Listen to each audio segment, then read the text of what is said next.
You're probably asking yourself, why is James showcasing a tier 6 map? And that would be because I'm wearing absolutely dog crap gear. I got it in a leveling process. I'm wearing a 4-link. I'm wearing a blue weapon. It's just awful, awful stuff. But the thing that I want you to understand is that you can actually jump right into maps on this build, and you could actually push in the low tier yellows. And I know a lot of you people start struggling in yellow maps, and then you have to farm all this stuff. But I'm using no uniques. I didn't purchase anything at all, just random garbage from leveling. This build has lots of damage because this node and this node. Whenever I try to showcase maps, for whatever reason, I get a delirium mirror.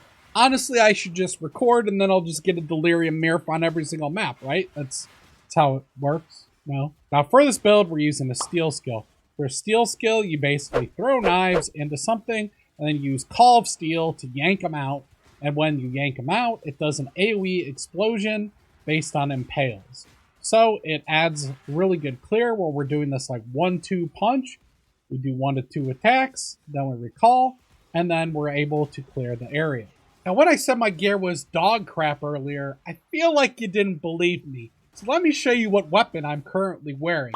Yeah, this weapon is so bad that a level 45 unique is better than this. Let me tell you a little bit more about the build. For defenses, we have a guard skill, we're using Enduring Cry, we have our Adrenaline, and we have Permanent Fortify.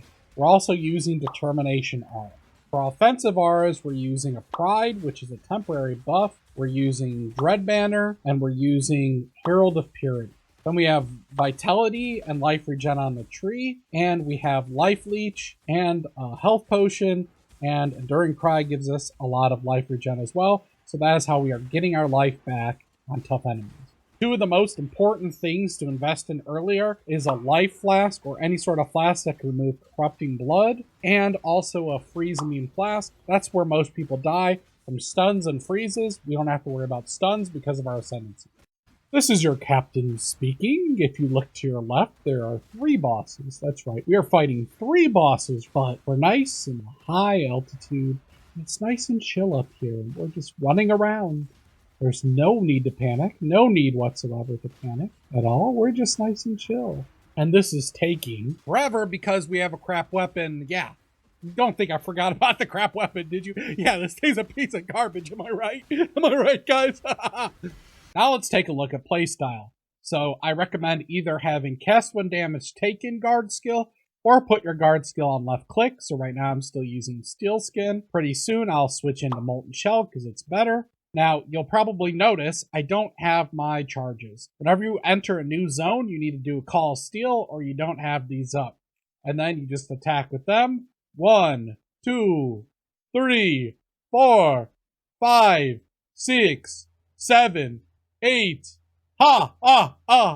Anyways, before you get the thing, you don't have as many attacks because you have a mastery that gives you 4 extra charge. But you could attack a bit and then you run out. I recommend you going into like a 3 or 4 hit rhythm. Then we have Pride Temporary Aura, and because we have it in a 4-link and it's using life, if we press it 2 times, it's going to proc Adrenaline for us. Now make sure that you're not spamming this because you will kill yourself in the game. Now, Enduring Cry, we use this then to give endurance charges, and then it has a nice all res buff, physical damage buff, and a nice little boost of life regen. So using Pride and then Enduring Cry to get back up is a really good idea. Other than that, we're just leap slamming around, and you want to make sure you have this always attack without moving setup. Okay, let's take a look at the gear. Of course, we have the crappy axe I was talking about. Then we have a helm, really crappy, just some life, some base stats, and some resists. Amulet, I crafted accuracy just to make sure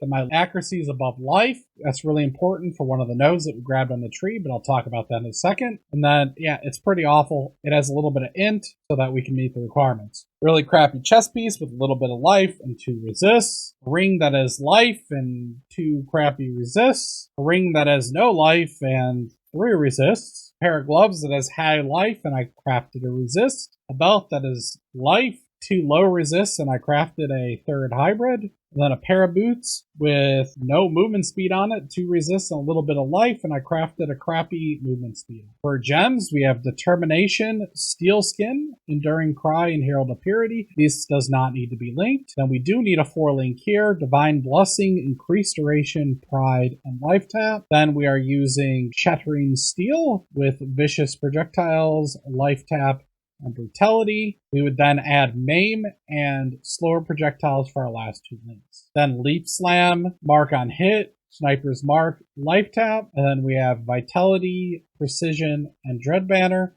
And I probably should recolor this and add in Ancestral Protector. For Pantheons, I have Soul of the Brine King, and I have Soul of Tukahama. This is giving us a little bit of extra physical damage reduction. This isn't doing a darn thing right now, because we get immune to stun from our Ascendancy, so really I should be using a different one. I always like to unlock the Cannot Be Frozen or reduce chill, so I don't have to worry about that.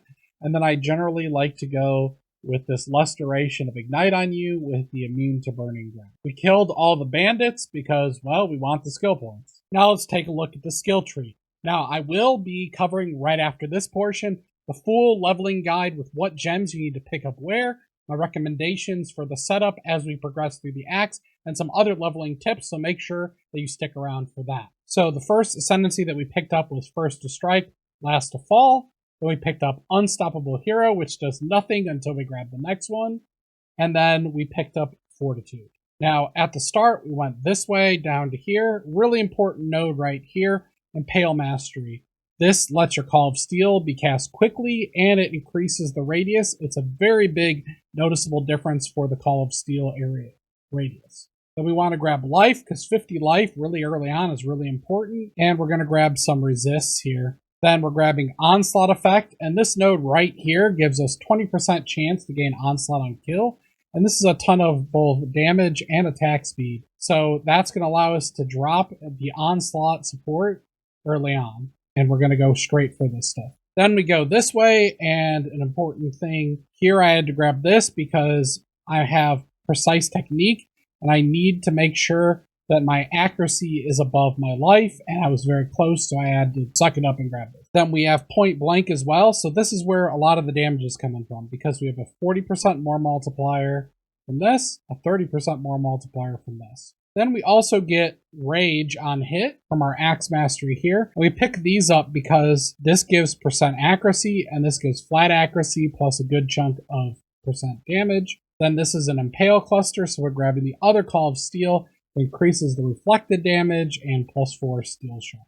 Then we want to grab the Aura nodes with increased duration, so we don't have to cast this as often. And then we want to grab increased mana reservation efficiency and grab these nodes here.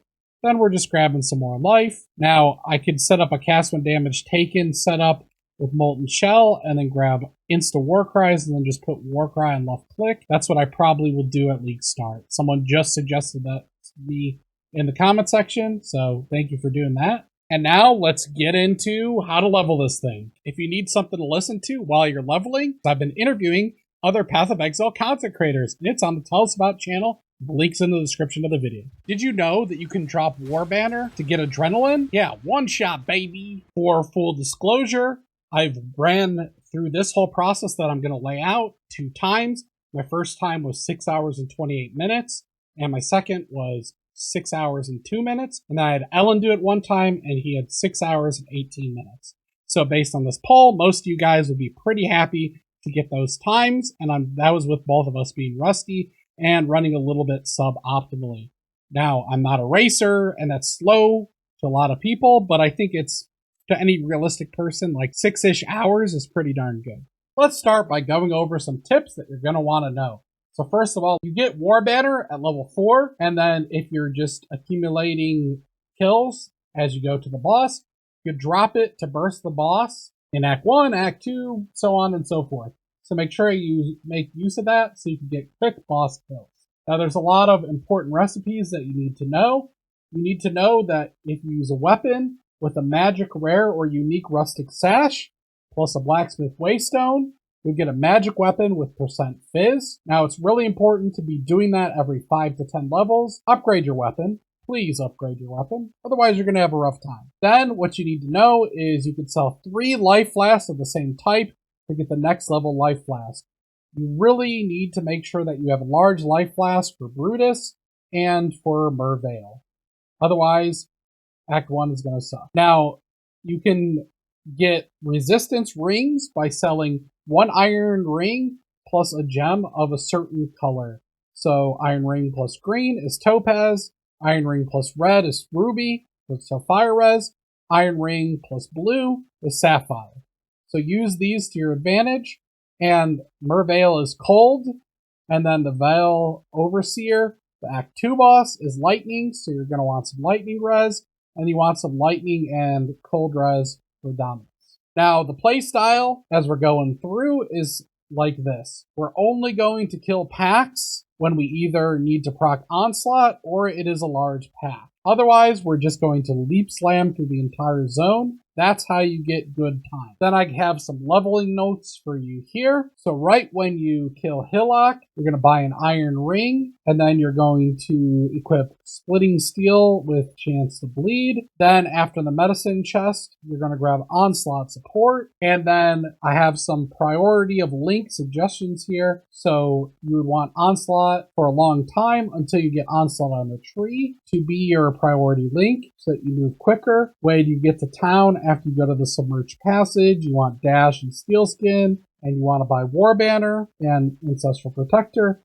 Anyways, I have this whole note section in the POB I'm going to be giving you that goes through all the different skills, okay? And by the end of level 31, you have all the skills you need, except for at level 38, you're going to buy Brutality. So this tells you how you can use Divine Blessing plus Life Tap with an aura. Make sure that you're proccing Adrenaline for your first Ascendancy so you have good uptime, because that gives you attack speed and movement speed so that you can move through zones quicker. And if you can't actually do that, then you could just use Corrupted Fever with Life Tap to proc Adrenaline until you eventually can do this. So I have basically all the gems that you're going to need for the build and what level you can get them at and what act they're in. Then I provided you with the starting maps area. This is all the skills that I read off earlier. So we start off here in Act 1. Let's go over this. So we have Splitting Steel, Onslaught, and Chance to Bleed. For the first couple levels, we would just use Splitting Steel with Chance to Bleed because we can't use Onslaught, or we won't have Onslaught until we do the medicine chest. But if we did get a 3-link, we would use all those. And then we're going to be able to, at level 4, grab Dash, War Banner, Ancestral Protector, and Steelskin, so we need to grab all of that. At level 8, we're going to be able to get Life Tap, and then we're using Enduring Cry later, but we just use our Life Flask, and we're going to grab Vitality, and we have a little bit of regen in the Duelist area to compensate, so it's much easier to use Life than Mana, so we can reserve our Mana all the way down. Then we're going to continue to use the same skills. So the only thing that really changed here was that we got Life Tap and Maim.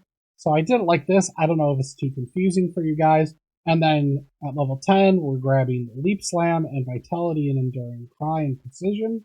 And then this at level 12, when we get to the Merveil Cave, that's when we switch into the Shattering Steel, which is vastly superior for single target than the Splitting Steel.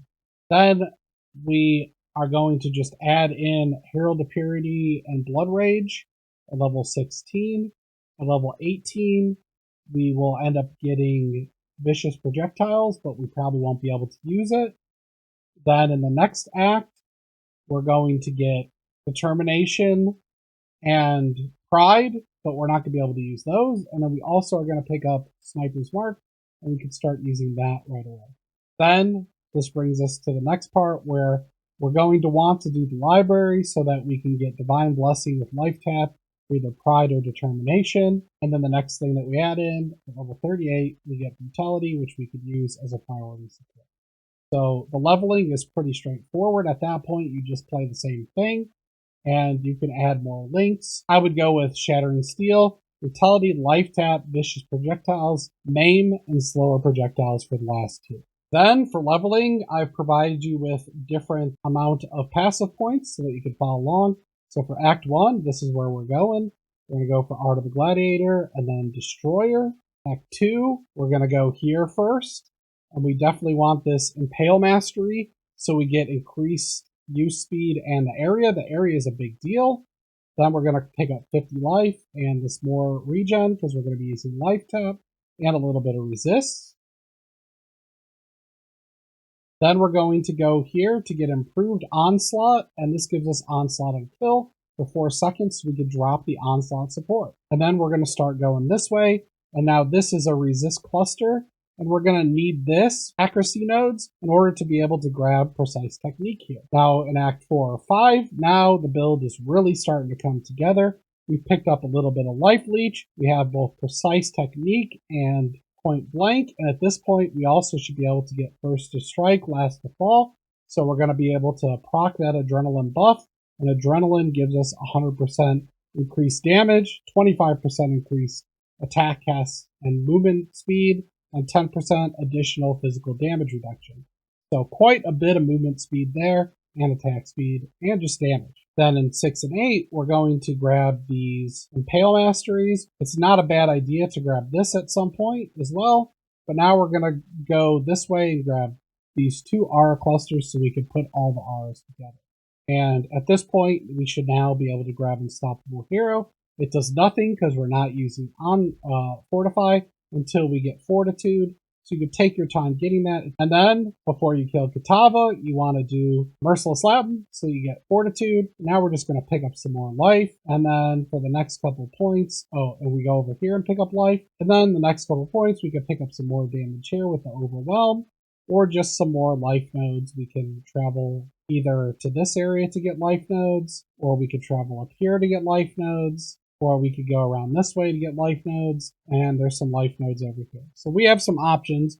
We probably want to pick up some more life. We also can pick up some two-hander nodes here with some attack speed, which is pretty nice to do. So we have some options on damage over here. If you need additional help, make sure that you come join the Discord. We have a POE questions channel and a Chat of Exile channel. That's where a lot of the action has. We have a lot of active members who are willing to help people out. I'll be doing this build before my league starts, so you could follow along and watch me on the stream and figure out what I'm doing, what I'm tweaking, as we figure out more so what's going on in Sentinel League. I already provided you with several path of buildings for the next steps for this build, so make sure you check out the build playlist for that. And then make sure you subscribe to the channel because I'll be giving update videos as well as a couple more budget ones before the league drops. Hope to see you soon.